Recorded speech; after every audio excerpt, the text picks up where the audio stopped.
नमस्ते दोस्तों। सबसे पहले आप सभी को नववर्ष एवं चैत्र नवरात्रि की बहुत बहुत शुभकामनाएं।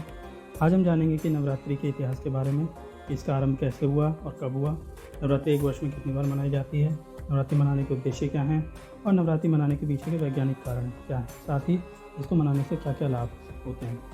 तो आइए हम शुरू करते हैं। जैसा कि आप सब लोग जानते हैं, नवरात्रि सनातन धर्म का एक प्रमुख त्यौहार है, क्योंकि 9 दिन एवं 9 रात्रि तक चलता है। ये माता दुर्गा के शक्ति स्वरूप की उपासना का त्यौहार है, उनके सम्मान में मनाया जाता है। वैसे तो नवरात्रि का त्यौहार वर्ष में 2 बार मनाया जाता है, बट आपको पता है कि नवरात्रि का त्यौहार वर्ष में 4 बार आता है। 2 नवरात्रि के बारे में तो आप सभी जानते हैं, एक चैत्र नवरात्रि, दूसरी शरद नवरात्रि। पर क्या आपको 2 अन्य नवरात्रि के बारे में पता है? अगर नहीं तो आइए अब हम आपको बताएंगे। पहली और प्रमुख नवरात्रि है चैत्र नवरात्रि, जो कि चैत्र मास में मनाई जाती है। इसके साथ ही भारतीय नववर्ष का प्रारंभ भी होता है। चैत्र मास मुख्यतः मार्च और अप्रैल के महीने में पड़ता है। दूसरी और सबसे बड़े पैमाने पर मनाई जाने वाली नवरात्रि है शरद नवरात्रि। ये अश्विन मास में मनाई जाने वाली नवरात्रि है और ये सबसे प्रसिद्ध भी है, क्योंकि इसी के साथ ही बंगाल में दुर्गा पूजा पंडालों का आयोजन होता है और साथ ही दुर्गा पूजा आयोजित होती है। ये सितंबर और अक्टूबर के महीने में पड़ती है। तीसरी नवरात्रि है माघ नवरात्रि। ये माघ मास में मनाई जाती है, जो कि जनवरी और फरवरी के समय पर पड़ता है। इसमें प्रमुख रूप से ज्ञान, संगीत एवं कला की देवी माता सरस्वती जी की पूजा करते हैं। चौथी और आखिरी नवरात्रि है आषाढ़ नवरात्रि। ये आषाढ़ मास में मनाई जाती है, जो कि जून और जुलाई के महीने में पड़ता है। आइए अब जानते हैं नवरात्रि के इतिहास के बारे में। यह त्यौहार शक्ति एवं उनके विविध स्वरूपों को समर्पित है। नवरात्रि के प्रारंभिक साक्ष्य प्राचीन हिंदू धर्म ग्रंथों एवं संस्कृति में मिलते हैं। इनमें से एक प्राचीन साक्ष्य मार्कंडेय पुराण में मिलता है, जो कि एक प्राचीन ग्रंथ है। इसके अनुसार माता दुर्गा ने 9 दिन और 9 रात तक महिषासुर नामक दानव से युद्ध किया, जिसके 10वें दिन उन्होंने उसका अंत करके बुराई पर अच्छाई की जीत का प्रतीक स्थापित किया। इस दिन को दशहरा व विजयदशमी के रूप में पूरे देश में मनाया जाता है। भारत में कुछ स्थानों पर नवरात्रि को फसल की कटाई से संबंधित करके भी देखा जाता है। उस समय मानसून चला जाता है और शरद ऋतु का आरंभ होता है और ये त्यौहार मनाया जाता है। क्या आपको पता है नवरात्रि के प्रथम 3 दिन, बीच के 3 दिन और आखिरी के 3 दिन किन किन देवी को समर्पित होते हैं? तो चलिए अब हम आपको बताते हैं। नवरात्रि के प्रथम 3 दिन देवी काली को समर्पित होते हैं। उसके अगले 3 दिन देवी लक्ष्मी को समर्पित होते हैं और अंतिम 3 दिन देवी सरस्वती को समर्पित होते हैं। इसके साथ ही भगवान श्री राम और राक्षस राज रावण का युद्ध भी नवरात्रि से जुड़ता है। श्री राम जी ने 9 दिनों तक देवी दुर्गा की उपासना की थी और रावण पर विजय का वर प्राप्त किया था। समय के साथ साथ नवरात्रि के प्रत्येक दिन देवी दुर्गा के अलग अलग स्वरूपों की उपासना की जाने लगी। भारत के प्रत्येक राज्य में अलग अलग सांस्कृतिक कार्यक्रम आयोजित किए जाते हैं। जैसे गुजरात में गरबा और डांडिया आयोजित किया जाता है, जो कि एक बहुत बड़ा सांस्कृतिक कार्यक्रम होता है।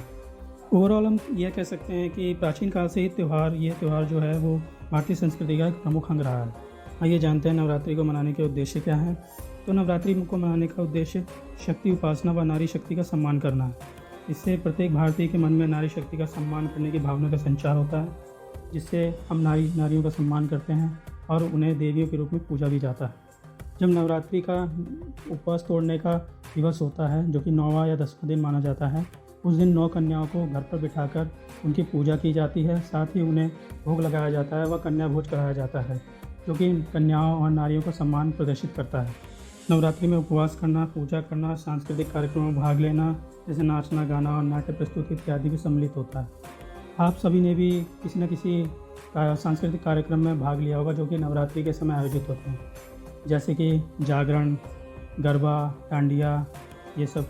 नवरात्रि को मनाने के पीछे के क्या क्या कारण हैं और क्या वैज्ञानिक कारण हैं, वो कुछ इस प्रकार हैं जो हम आपको आगे बताने जा रहे हैं। मौसम में परिवर्तन, जो कि पहला कारण है। प्रमुख रूप से नवरात्रि 2 बार मनाई जाती है और दोनों ही बार ऋतु परिवर्तन होता है। उस समय उपवास करने से हमारे शरीर में जो बदलाव होते हैं, उन बदलावों को अनुरूप हमारे शरीर को ढालने के लिए और हानिकारक तत्वों को बाहर निकालने के लिए उस समय भी ये त्यौहार मनाया जाता है। इसका आयुर्वेदिक कारण भी है।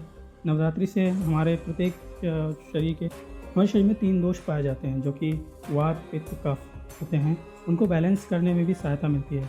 नवरात्रि के समय लोग मोस्टली सात्विक भोजन करने पर फोकस करते हैं। इससे इन तीनों दोषों को बैलेंस करने में सहायता मिलती है और हम एक अच्छा स्वास्थ्य भी प्राप्त करते हैं। इसका आध्यात्मिक महत्व भी है।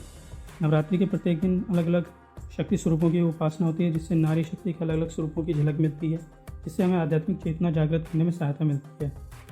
शक्ति के प्रत्येक स्वरूप से विभिन्न प्रकार की ऊर्जाएं ग्रहण करने का हमें अवसर मिलता है और हमारी आध्यात्मिक चेतना एक उच्च शिखर पर पहुंचने के लिए तैयार होती है। अगर मन लगाकर शक्ति उपासना की जाए तो अवश्य ही हमें आध्यात्मिक रूप से लाभ प्राप्त होता है।